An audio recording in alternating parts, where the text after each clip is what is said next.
The number of symmetric relations defined on the set having four elements which are not reflexive. तो हमें कैसा relation चाहिए? Symmetric but not reflexive. तो इसका मतलब ये हो गया कि all those relation which is symmetric, number of symmetric relation minus those relation which are symmetric and reflex. Symmetric आपको निकालने हैं, फिर उसमें सिमेट्रिक के साथ जो रिफ्लेक्सिव होंगे उनको आपको सबट्रैक्ट कर देने। अगर आपको फॉर्मूला पता है तो नंबर ऑफ सिमेट्रिक रिलेशन का फॉर्मूला है 2 raised to n² + n/2। ये हम लोग अभी देखने वाले हैं ये फॉर्मूला कैसे आएगा। एंड सिमेट्रिक एंड रिफ्लेक्सिव दोनों का फॉर्मूला है n² - n/2, जहां पे n is number of element in that. तो यहाँ पे n की वैल्यू 4 है, जैसे आप 4 रखेंगे तो ये आपका 16 + 4 20/2 10 हो गया। और यहाँ पे 16 - 4 12/2 6 हो गया।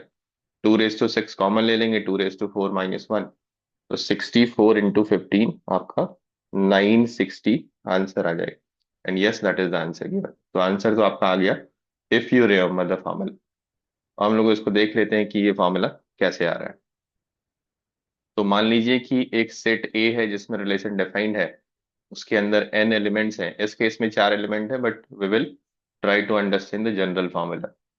और कोई रिलेशन डिफाइंड है जो A to A डिफाइंड है।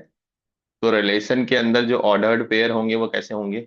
1 1 1 2 सो ऑन टिल 1n। ये 1 वाले हो जाएंगे। टोटल n² एलिमेंट होंगे।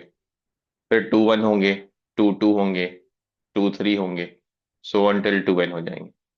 फिर आपके 3 1 होंगे, और ऐसे करके n1 n2 से लेके n तक ये एलिमेंट्स मतलब ऑर्डर्ड पेयर के तौर पे रिलेशन R के अंडर होंगे। अब अगर आपको नंबर ऑफ रिलेशन चाहिए, मैं सारा ही फॉर्मूला लिख देता हूँ whether it is used in this question और नॉट। तो number of total number of relation अगर चाहिए, रिफ्लेक्सिव की बात उसके बाद करेंगे। टोटल नंबर ऑफ रिलेशन, तो हर एक एलिमेंट के पास दो चॉइस है, या तो आप सेलेक्ट करेंगे या नहीं करेंगे। और कितने एलिमेंट है आपके पास टोटल? n² एलिमेंट है। Each row there are n elements and there are n such rows. तो और हर एलिमेंट के पास दो चॉइस है, आप सेलेक्ट करेंगे नहीं करेंगे, सेलेक्ट करेंगे नहीं करेंगे। तो 2 raised to n², या फिर आप ऐसे भी समझ सकते हैं कि number of subset of this set that is 2 raised to n²। ये टोटल नंबर ऑफ रिलेशन हो गया। अब अगर आप रिफ्लेक्सिव रिलेशन की बात करें, total number of reflexive relation, तो रिफ्लेक्सिव रिलेशन के लिए कंडीशन क्या है कि 1 1 2 2 से लेके n ये होने ही चाहिए। तो इन सारे n एलिमेंट के पास एक ही चॉइस है कि ये उस रिलेशन में प्रेजेंट होने ही चाहिए। n एलिमेंट को आप अगर हटा दें तो कितने एलिमेंट बचेंगे टोटल n² से? n² - n। बाकी के पास दो चॉइस है, आप सेलेक्ट करेंगे तो ठीक, नहीं सेलेक्ट करेंगे तो ठीक। तो 2 raised to n² - n, ये आपका फॉर्मूला हो गया नंबर ऑफ रिफ्लेक्सिव रिलेशन का।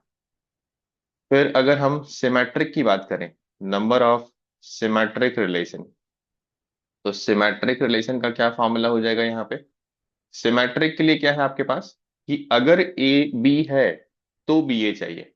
अगर ए बी नहीं है तो कोई दिक्कत नहीं, जैसे 1 2 नहीं है तो आप 2 1 नहीं ढूंढेंगे, 1 2 है तो आप 2 1 ढूंढेंगे।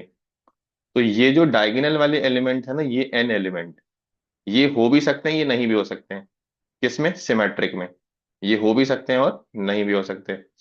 तो सिमेट्रिक का इन n एलिमेंट के पास दो चॉइस है, आप सेलेक्ट करते हैं तो ठीक, नहीं सेलेक्ट करते हैं तो ठीक। इन सारे एलिमेंट के लिए ए बी और बी ए सेम ही होंगे। तो ये हो गए two choices for these n element. अब बाकी कितने एलिमेंट बच गए? n² - n एलिमेंट बच गए। ठीक है, उसमें से ये जो n एलिमेंट है वो डायगोनल के लॉन्ग है, आधे ऊपर है आधे नीचे। तो n² - n/2, आधे एलिमेंट जो है वो डायगोनल के ऊपर है। अब डायगोनल के ऊपर वाले एलिमेंट के पास आपके पास दो चॉइस है, या तो आप सेलेक्ट करेंगे या नहीं करेंगे। जैसे मान लीजिए आपने 1 2 को सेलेक्ट किया तो आपको 2 1 को सेलेक्ट करना ही है।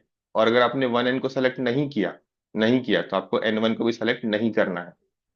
तो ये जो चॉइस है ये सिर्फ डायगोनल के ऊपर वाले एलिमेंट के लिए है। या फिर आप उल्टा भी नजर से देख सकते हैं कि नीचे वाले के पास चॉइस है, ऊपर के वाले पास कोई चॉइस नहीं है। तो किसी एक ही तरफ आपके पास चॉइस होगा, या तो डायगोनल के ऊपर या डायगोनल के नीचे, दोनों साइड आपका चॉइस नहीं होगा। तो कितने एलिमेंट के पास चॉइस है? डायगोनल एलिमेंट में n है, एन स्क्वायर में से n चले गए तो एन स्क्वायर माइनस एन, उसमें आधे एलिमेंट ऊपर है, तो n square minus n by two, इतने एलिमेंट के पास दो चॉइस है। आप सेलेक्ट कर सकते हैं, नहीं भी कर सकते। तो इसी को जब आप a raise to m into a raise to n से सिंप्लीफाई करेंगे ना, तो ये n square plus n by two हो जाएगा, जो कि फॉर्मूला हम लोगों ने यहाँ पे यूज किया है सिमेट्रिक का। फिर आप number of symmetric and reflexive देख लीजिए, ये क्या है। तो अगर आप एज ए रिजल्ट याद रखते हैं तो you can do this question very easily, और नहीं भी याद रखते हैं तो एटलीस्ट आप समझ पा रहे हैं कि कैसे हम लोगों ने किया है, तो भी आप इजिली फॉर्मूला डिराइव कर सकते हैं।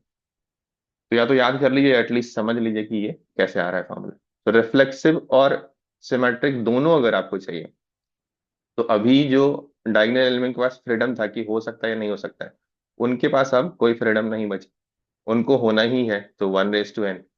और बाकी डायगोनल के ऊपर वाले एलिमेंट के पास अभी भी उतना ही चॉइस है कि एक तरफ का एलिमेंट आप सेलेक्ट करेंगे या नहीं करेंगे, दूसरे तरफ का एलिमेंट अकॉर्डिंगली अपने आप सेलेक्ट हो जाएगा, उनके पास कोई चॉइस नहीं है। तो this is formula for number of symmetric and reflexive relation. Equivalence relation के लिए हमारे पास डायरेक्ट फॉर्मूला नहीं है, उसको हम लोग बेल नंबर से फाइंड आउट करते हैं। तो for this question answer is 960 and we also got the same answer.